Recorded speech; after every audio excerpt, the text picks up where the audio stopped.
All right, guys, we need to talk about this and you're gonna wanna hear this fully. I don't know if I should share this. I'm really hesitating sharing about this, but I think it'll be very powerful me sharing this story of what happened a couple days ago. Actually, wait, this happened yesterday. The person that this happened with, if they ever watch this video, I will not be saying their name, but they will know that I'm talking about them. I doubt they'll ever see this video, and it's not anything that bad, but I believe it's a very powerful lesson that can absolutely change your day-to-day and how you approach everything that you do. As you guys know, I run a company. If I have not shared this before, every single day, Monday through Friday, we have a sales meeting, 9 a.m. Pacific time, every single day, 30 to 45 minutes. We go over all our leads. Every closer goes to the leads, where we're at, what's happening, etc. Blah, blah, blah, blah. So we have about 8 people, usually about 8 people in those meetings. And we have our setters in there, our closers, my CEO's in there, my sales manager, I'm in there. You know, we go over to the pipeline. It's basically what we do. Every single day, we keep the accountability there. We look at the pipeline, where are we at, who are we going to close, how far away is it. We track a few different metrics. You know, we have a 3-step call process where we basically, a lead comes in, they book a call, and then we have an intro call with them. The intro calls for 30 minutes. If they like what they hear, if they really are interested and they trust us, etc., we then book a second call. That's then called the demo call. Through the demo call, we go over the actual offer of what we are actually selling. If they like what they hear and are interested, we then book a third call, which is the agreement review stage. We track how many intro calls we have at all times, how many demo calls we have at all times, and how many agreement review calls we're at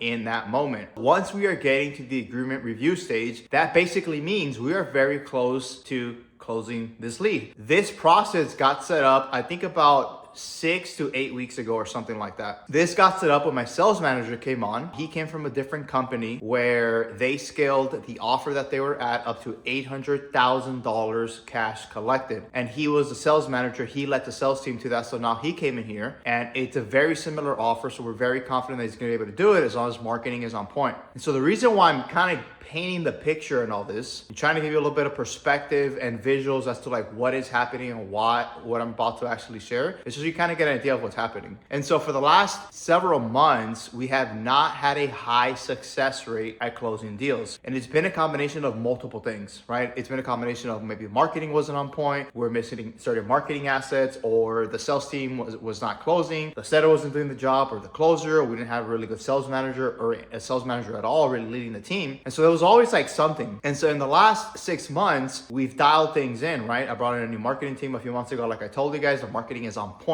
The leads are on point. The qualified calls are on point. Like marketing is on point. Now the sales side, right? We brought in the sales manager. We now brought in, and I think I might have shared this before, 2 new closers. 2 new closers about, I think 3-4 weeks ago. These guys are like absolute beasts. They each have individually closed millions of dollars in online high ticket sales throughout their career. They've done it in a similar offer like this one as well. So these guys are very, very, very experienced. Before they took over as the main 2 closers, we had another closer. This is the closer that I will not name a name on, but if they ever watch this, they'll know that I'm talking about them. This person did not have a ton of sales experience throughout their life. Like sales was just not a thing that they did. They were a natural talker, but sales, as a sales job, they never actually did it. They were a closer for us for a couple of months, about a year ago. You know, we decided like, you know what, between all of us, like I think it'd be better if you just go in as a setter. Like get that experience in. If you lock that down, maybe you can move up as a closer. So he did that for about a year. He did a relatively good job. He improved over time. About 2 or 3 months ago, our main closer quit. You know, he went up to a different offer, and you know, it is what it is. And so then I look at the setter and I'm like, hey, it's your time to shine. Like this is the moment right now. Like it's on you, right? So I could have gone out and looked for a really good closer. I decided to give this guy a chance. So I'm like, you know what? If this guy can make it happen, that would be super cool for him. So let's give it a shot. And around that time, the marketing was just starting to dial in. And so this guy jumps in. He becomes our main closer of this about 2 months ago. And over the course of 45 days, 30, 45 days, he did not close a single deal. Now, I'll say this, he did get a half deal. So there is a lead that made a 10K deposit and they're still missing another 15 grand. It's been a month now. This lead has not paid the other 15. They just told us a couple of days ago again that they're going to pay it. He might end up having one, right? That's not really the point. The point is that he kind of closed one deal, kind of. So because he didn't close more, we were like, you know what? Like, we can't keep spending money on marketing. We have to get somebody that's for sure going to close. So we're like, hey, we're going to have to bring somebody else in. He was cool with it. You know, he moved on. He was like, whatever, it is what it is. And so he stayed on. He's basically one of our backup closer and setter right now. And so these new guys come in. And so right now our pipeline is building to the point. It's still small compared to where we want it to be, but it's the biggest and furthest that we've ever had it, which is a really great sign. And now that you kind of see the picture as to like what I'm about to talk about or like what's happening in the business, the reason why I'm sharing this is because this guy, the closer that we quote unquote demoted, shows up to the meeting yesterday. This guy shows up on camera, but he shows up in a tank top t-shirt. He's walking around the house. He looks like he's having a conversation with somebody else while he's muted. Then he jumps on, then he starts sharing something because somebody asked something. Then he jumps back out. Then it looks like he's doing laundry. Then it looks like he's doing the dishes. I don't know what the heck he's doing. Like I'm like lost at that point. And then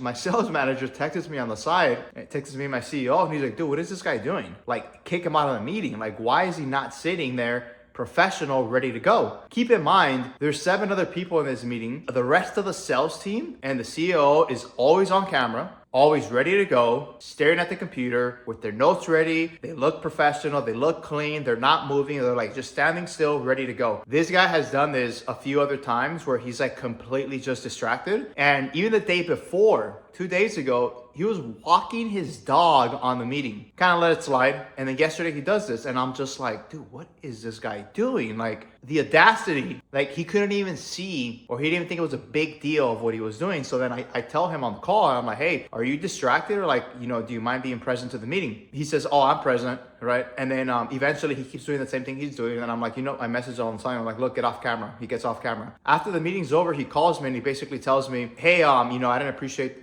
what you told me on the call. And I'm over here thinking like, what do you mean you don't appreciate? Like, what like, I am now like completely confused. I'm like, what is going on right now? Like, what?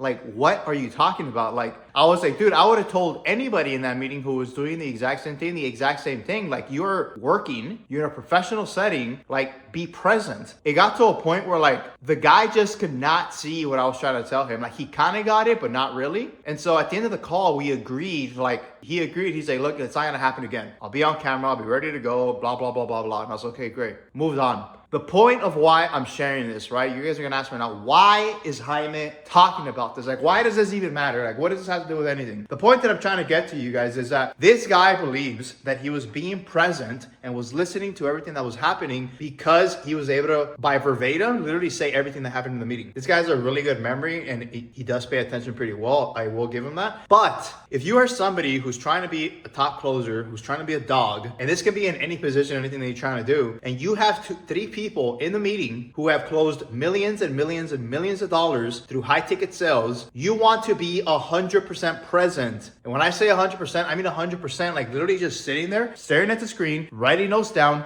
listening to every word that they say so that you can then go apply it and become the dog yourself, right? And he could not see that. I tried to explain that to him, but he just could not see it. I don't know if he sees it today. And so the reason why I'm sharing this with you guys today is because you guys get to look at your life, at every single part of your life, and realize like, where am I paying attention and where am I not paying attention? Where am I being distracted? When do I have an opportunity? Where am I being presented an opportunity to create a different outcome, to learn from experts because I want what they have, but yet I throw it out the window, right? And we do this all the time. I have done this so many times in my life, right? I'm sharing this with you guys just because we've all done it. Like, I'll give you guys another quick story very, very quickly. 15 years ago or so, I used to work at H&R Block. I'm sure you guys have heard of H&R Block, right? The tax preparation company that does your personal taxes. I was doing taxes. I was there all the time. I was working 7 days a week because I was trying to make money, really just get the hours in and all that. I had people in there who had been doing taxes for 10 plus years. I could have easily been going to them all the time and asking questions to learn faster and faster and faster. You know what I was doing? I was sitting on the computer searching the internet for random things. This is back in the day when I think Instagram was just really fresh, but like I could have gotten so good at taxes in that time frame, learning from these people who've been doing it for 10 plus years, but instead I decided to be doom scrolling on my computer. And I've done this many more times in other areas of my life. And so I get where this guy's coming from. I get why he's doing it. Like, he can't even see what he's doing. Like, I did it. Where in your life are you being this particular person, right? Where in your life are you being who I was back in the day? You know, for all I know, I might still be doing this today, right? Actually, if I think about it, I can kind of find some spots and areas where I might still be doing it. Where am I letting it slide when I can be learning from an expert or somebody who's really, really good at what they do? And instead of asking questions to get better faster, I'm just not present. I want you guys to like really think about that. Where in your life are you not being present enough to realize that you have an opportunity literally on your hands and you're completely ignoring it? And so that is all I got for you guys today, and I will catch you on the next video. Peace.